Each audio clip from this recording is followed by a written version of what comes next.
March 4th, 2018 garden update. The past week we've had some warm weather and it's cooled back down a little bit, but we had about a week of 75 and 80 degree weather, so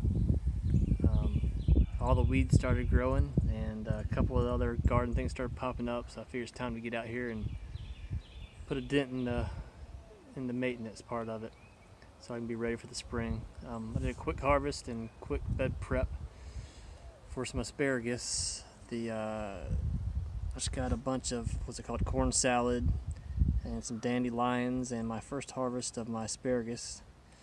And since it's been a while since I've been in the backyard, the asparagus got a head start without me knowing it. So they're a little long, but they're still soft, so I think I'll be able to eat those.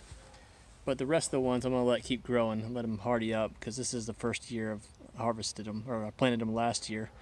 I don't want to get ahead of myself too much, but the corn salad, dandelions, asparagus, some red Russian kale in that pot, and some rest of my collards.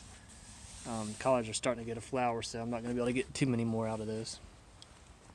But a decent harvest for just a day of out getting my beds prepped. But this is the bed that I did the asparagus in last year, and only 3 of them popped up, but the ones that did were very hardy. I just harvested some off of these. And you can see that big guy there, which is about a finger width. So I'm really happy with the way these did. And I'm wondering, in that bed they didn't do as well. I planted a decent amount in that corner, this back corner, and they didn't take too well. So I'm thinking the ones that planted in the ground are surviving a lot better. But I try to get all the weeds out of here, and I got 6 more plants planted in here. So we'll see how they do. Hopefully I'll continue to be a good bed. The walking onions, Egyptian walking onions, those have continued to multiply, so I'm going to let those continue to grow and hopefully take over this whole area. I just dumped some black kale and spread out around those.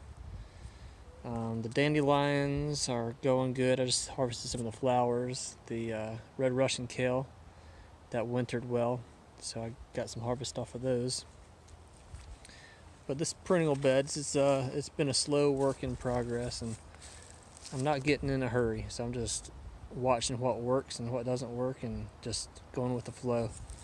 But I think those Egyptian walking onions, the corn salad, and the asparagus and the kale, that's going to be a good combo for this bed.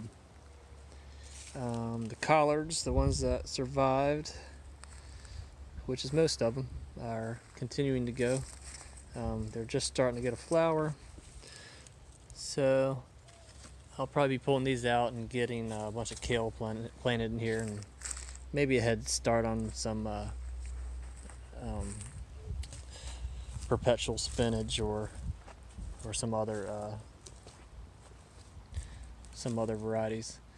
I just planted some sugar snaps right here in this area, so I'll let those soak overnight, so hopefully I'll get a good germination off of those. But that's the back north end of the bed, so it gets a lot of sun. The asparagus, I planted about 6 more asparagus in here because I really want to get this whole back corner just full of asparagus.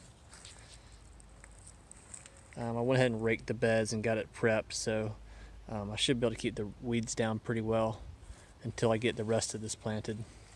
But that's about it. I've got the sunchokes in there. I need to harvest those. I haven't harvested any this winter time, so I bet there's a ton in there. I might go ahead and harvest some of those and make some soup for dinner. But yeah, everything's starting to come together. There's the warm snap that really got me in gear here. So my main goal is to get the asparagus planted in the beds, de-weeded where those were planted. So mission successful.